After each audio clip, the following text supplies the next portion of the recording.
नमस्कार साथियों। Shri Radhe ITI electrician technical class में आप सभी का फिर से स्वागत है। अपन पढ़ाई कर रहे थे डीसी मोटर के बारे में। डीसी मोटर का हमारा चैप्टर चल रहा है तो उसके बारे में बहुत अच्छे से समझने वाले हैं।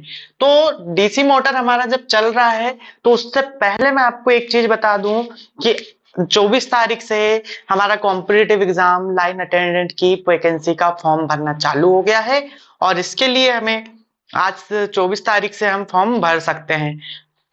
ये तो आपका अलग से आपको बहुत सारी जानकारी पहले मिल गई होगी, लेकिन आज हम पढ़ाई करेंगे। तो पढ़ाई करने से पहले हमें आपको ये बता दूं कि पहले जो कॉम्पिटेटिव एग्जाम आता था, हमारा एग्जाम जो लेवल था वो 75% टेक्निकल आता था और 25% नॉन टेक आता था। लेकिन अब सिलेबस चेंज हो चुका है, 60% टेक्निकल आएगा और उसमें 40% आएगा non technical. Maths, GK, GS, reasoning, भूगोल वगैरह सारी की आपका नॉन टेक में जो भी सिलेबस है आप देख लीजिएगा, उसके बारे में आपको पढ़ाई करना है।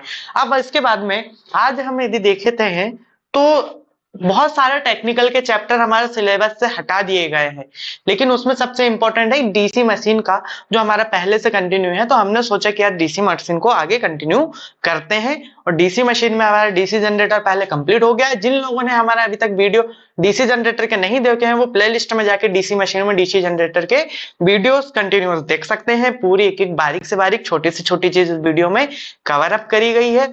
और अब हम आगे कंटिन्यू करते हैं डीसी मोटर। तो डीसी मोटर में भी हमने पहले एक पिछले वीडियो में बहुत कुछ पढ़ चुका था। उसमें हमने बैक ईएमएफ के बारे में पढ़ा था। बैक ईएमएफ क्या होता है ना, तो बैक ईएमएफ के बाद में हम उससे रिलेटेड बहुत इंपॉर्टेंट चीज होती है। तो एक क्वेश्चन देख लेते हैं कुछ। तो सबसे इंपॉर्टेंट हमारा है कि मोटर में बैक ईएमएफ का परिमाण कितना होता है। मोटर में जो बैक ईएमएफ होता है इसका परिमाण कितना होता है। तो आंसर क्या हो जाएगा, किस किस को पता है? चलो ये क्वेश्चन नोट कर लो। मोटर में बैक ईएमएफ का परिमाण क्या होता है, कितना होता है ना, क्या होता है या कितना होता है, कितना ज्यादा सही रहेगा। तो कितना परिमाण कितना होता है सभी को पता होगा तो ठीक, और नहीं पता होगा तो अभी हम बता देते हैं। बाकी इस टाइप से बैक ईएमएफ कितने इंपॉर्टेंट चीज है, उससे कैसे कैसे क्वेश्चन आते हैं हम देखते हैं। तो इसका आंसर क्या हो जाएगा, जो सप्लाई वोल्टेज होता है हमारा, सप्लाई वोल्टेज जो होता है इसका 80% से 90% तक होता है, 90% तक होता है। ठीक है, ये बहुत मोस्ट इंपॉर्टेंट चीज है। यदि मोटर में बैक ईएमएफ का परिमाण पूछता है तो वह कितना होगा, सप्लाई वोल्टेज का 80% से 90% तक बैक ईएमएफ का परिमाण होता है। ठीक है, इसके बाद में जब बैक ईएमएफ की बात चल रही है तो उसके बाद हम बैक ईएमएफ से रिलेटेड एक चीज और देखते हैं। बैक ईएमएफ कार्य क्या क्या करता है। तो पिछली क्लास में हमने बताया कि बैक ईएमएफ का कार्य क्या होता है। तो बैक ईएमएफ का कार्य क्या होता है, यह आर्मेचर में, पहले देख लेते हैं बैक ईएमएफ के कार्य कौन कौन से कार्य होते हैं। सबसे पहले ये क्या करता है बैक ईएमएफ, ये करता है आर्मेचर में विद्युत ऊर्जा को यांत्रिक ऊर्जा में परिवर्तित करता है। पहला कार्य है आर्मेचर में, है ना, आर्मेचर में विद्युत ऊर्जा को यांत्रिक ऊर्जा में परिवर्तित करता है। ठीक है, ये मोस्ट इंपॉर्टेंट है। आर्मेचर में विद्युत ऊर्जा को यांत्रिक ऊर्जा में परिवर्तित करता है, एग्जाम में पूछता है और हमें पता होना चाहिए कि बैक ईएमएफ का कार्य क्या होता है, कितना जरूरी होता है, में परिवर्तित करता है। ठीक है, इसलिए ये हमें बताना जरूरी समझे तो ये बता रहे हैं परिवर्तित करता है। अब इसके बाद में एक और कार्य क्या होता है, जो बैक ईएमएफ होता है वो आर्मेचर धारा को, जो आर्मेचर धारा होती है उसको नियंत्रित करता है, उसको कंट्रोल करते हैं। आर्मेचर धारा को नियंत्रित करता है या करती है ना। बैक ईएमएफ जो है आर्मेचर धारा को नियंत्रित करती है और आर्मेचर में विद्युत धारा को यांत्रिक ऊर्जा में परिवर्तित करती है। ये बैक ईएमएफ के मोस्ट इंपॉर्टेंट काम होते हैं, तो ये चीज हमें पता होना चाहिए था, इसे आप नोट कर लो। इसके बाद में हम देखते हैं, जैसे एक क्वेश्चन देखते हैं अपन बैक ईएमएफ से रिलेटेड। इसको मैं थोड़ा सा मिटा देता हूं।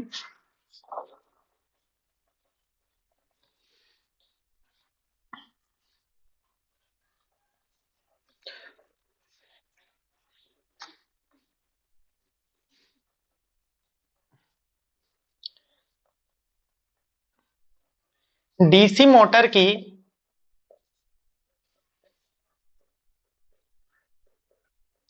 सप्लाई वोल्टेज, डीसी मोटर की सप्लाई वोल्टेज 230 वोल्ट है तो डीसी मोटर की सप्लाई वोल्टेज 230 वोल्ट है तो बेक ईएमएफ, बेक ईएमएफ के किस मान पर मोटर उच्चतम उच्चतम यांत्रिक उच्चतम यांत्रिक शक्ति उत्पन्न करेगी।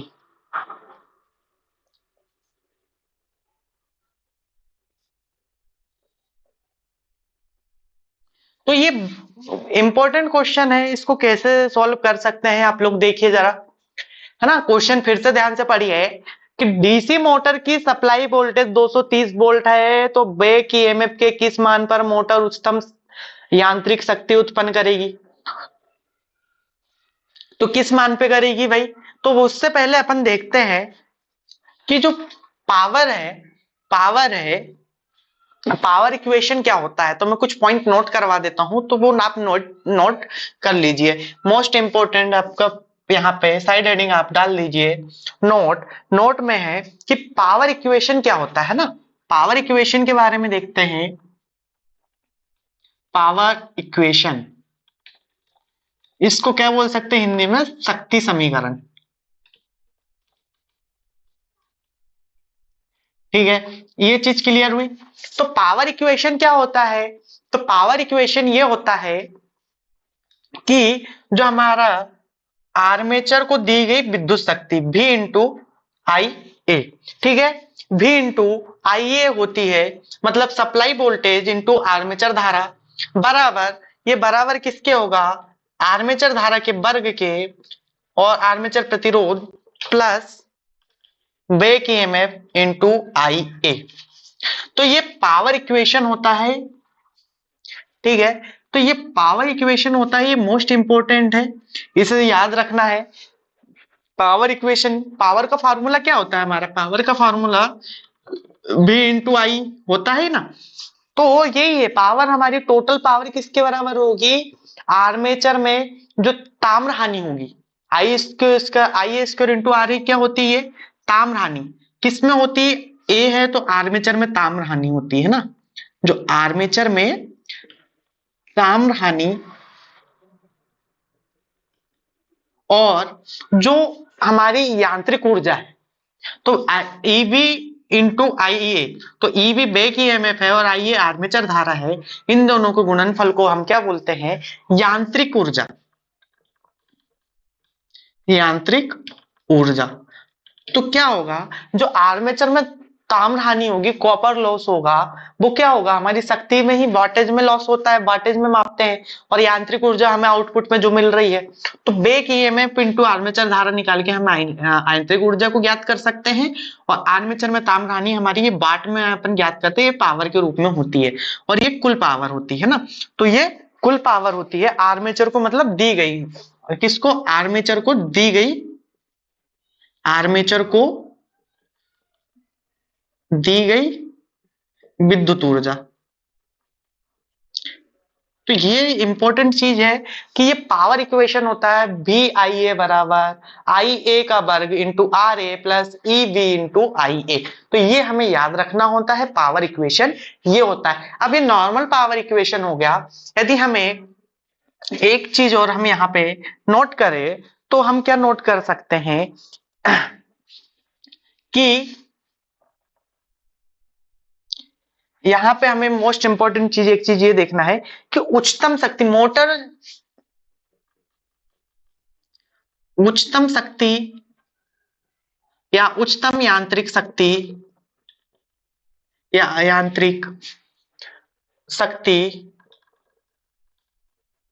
कब उत्पन्न करती है? एक क्वेश्चन यहाँ पे अपन बना लेते हैं, उत्पन्न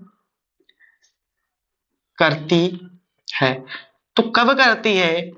मोटर उच्चतम यांत्रिक शक्ति उत्पन्न कब करती है?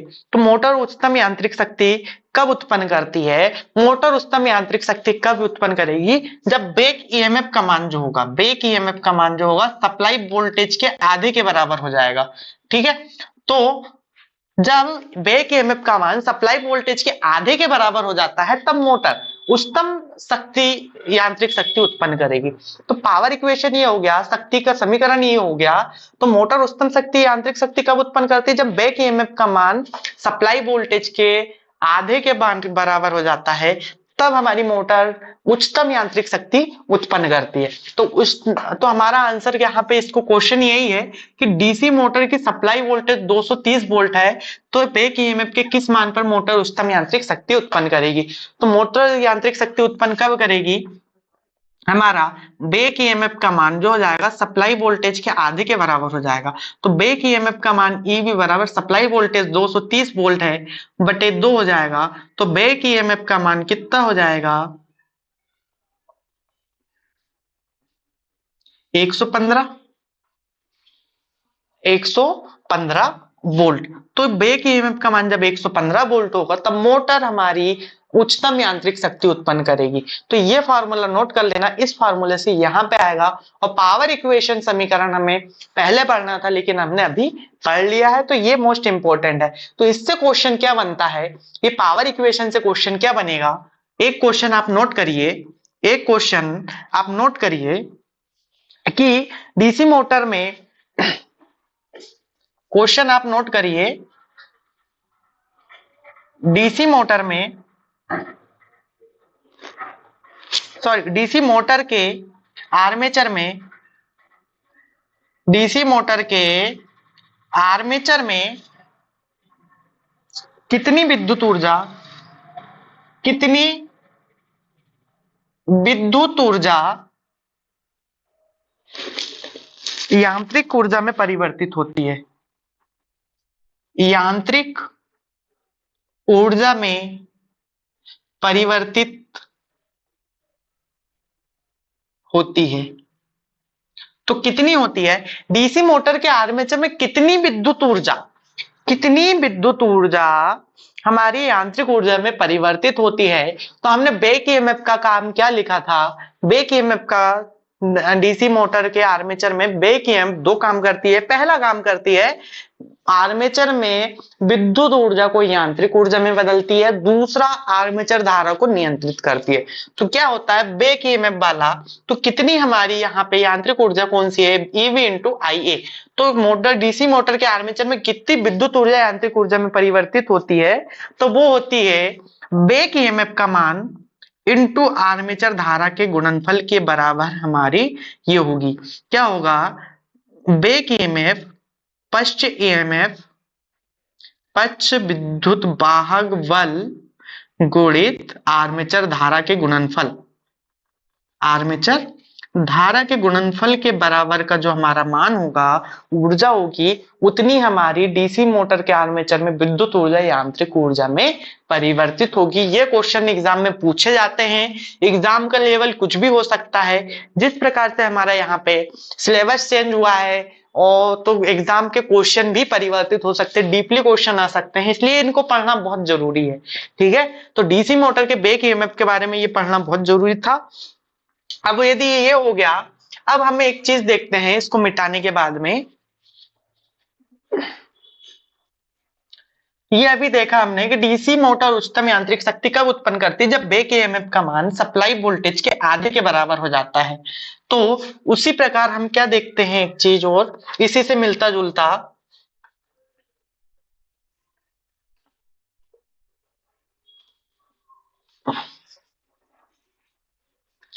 आर्मेचर, क्वेश्चन लिखिए आर्मेचर,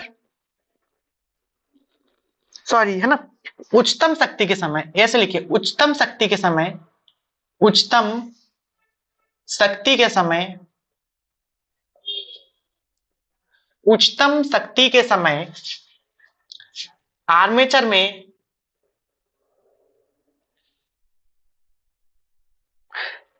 प्रतिरोध ड्रॉप या आर्मेचर प्रतिरोध ड्रॉप कितना होता है, कितना होता है। तो ये कितना होता है, उच्चतम शक्ति के समय आर्मेचर प्रतिरोध ड्रॉप कितना होता है, तो यह भी कितना होगा हमारा IA इंटू RA का मान जो होगा सप्लाई वोल्टेज के आधे के बराबर होगा, है ना। तब हमारा उच्चतम शक्ति उत्पन्न होती है। तो उच्चतम शक्ति के बराबर मतलब कि प्रतिरोध ड्रॉप कितना होगा, IA इंटू RA का मान सप्लाई वोल्टेज के आधे के मान के बराबर जब हो जाएगा, तब हमारा आर्मेचर प्रतिरोध ड्रॉप इतना होगा। ठीक है, जितना आर्मेचर ड्रॉप कितना होगा, जितना सप्लाई वोल्टेज के आधे के मान के बराबर होगा। ये चीज हमारी इंपॉर्टेंट थी, इसे याद रखना है। अब इसके बाद में हम एक क्वेश्चन और देखते हैं। एक क्वेश्चन और देखते हैं।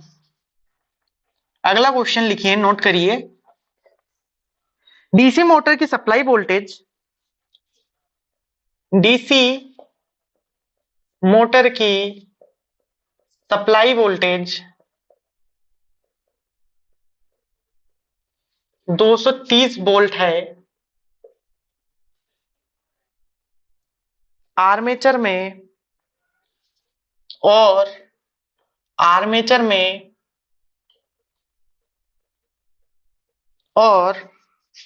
आर्मेचर में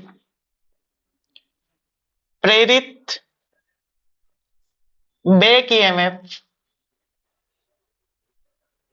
200 वोल्ट व प्रतिरोध, कौन सा प्रतिरोध, आर्मेचर प्रतिरोध, व आर्मेचर प्रतिरोध 0.5 ओम हो तो आर्मेचर धारा ज्ञात कीजिए। आर्मेचर धारा ज्ञात कीजिए। तो आर्मेचर धारा यहाँ पे ज्ञात करना है, तो हमें वैल्यू क्या क्या दी है और हमें ज्ञात क्या करना है, तो इसमें फॉर्मूला हम कौन सा लगाएंगे। तो इंपॉर्टेंट आप देखिए, डीसी मोटर की सप्लाई वोल्टेज 230 वोल्ट है और आर्मेचर में प्रेरित बैक ईएमएफ 200 वोल्ट है व आर्मेचर प्रतिरोध 0.5 वोल्ट हो, तो हमें क्या ज्ञात करना है, हमें ज्ञात करना है आर्मेचर धारा। तो हमें आर्मेचर धारा ज्ञात करने से पहले हमें क्या, इसका फॉर्मूला क्या होता है वो चीज देखते हैं। डीसी मोटर का जो सप्लाई वोल्टेज वाला सिस्टम होता है, सब डीसी मोटर का सप्लाई वोल्टेज समीकरण क्या होता है डीसी मोटर का, ये होता है वोल्टेज बराबर EB plus IA into RA। ठीक है, डीसी मोटर का वोल्टेज समीकरण क्या होता है, यही होता है वोल्टेज बराबर EB back EMF plus IA into RA होता है। तो इस समीकरण से हम क्या है, इसका मान निकालते हैं। तो हमें आर्मेचर धारा ज्ञात करनी, क्या आर्मेचर धारा, तो सिर्फ एक तरफ हम आर्मेचर धारा रहने दे देंगे, बाकी सबको पक्षांतर कर देंगे। तो हमारा क्या फॉर्मूला बनेगा, IA बराबर V minus EV upon RA। ये फॉर्मूला बन जाएगा पक्षांतर करने के बाद। तो जब ये फॉर्मूला बन जाएगा तो यहाँ पे हम सीधा सीधा यहाँ पे इसका मान रखते हैं। सप्लाई वोल्टेज हमारा 230 वोल्ट है, बैक ईएमएफ 200 वोल्ट है और आर्मेचर प्रतिरोध 0.5 ओम है। तो हमारा आर्मेचर धारा का मान कितना हो जाएगा, 30/0.5। इसको कैलकुलेट करेंगे तो 60 एम्पियर हमारा आंसर हो जाएगा। तो इस प्रकार से हम यहाँ पे ज्ञात कर सकते हैं आर्मेचर धारा।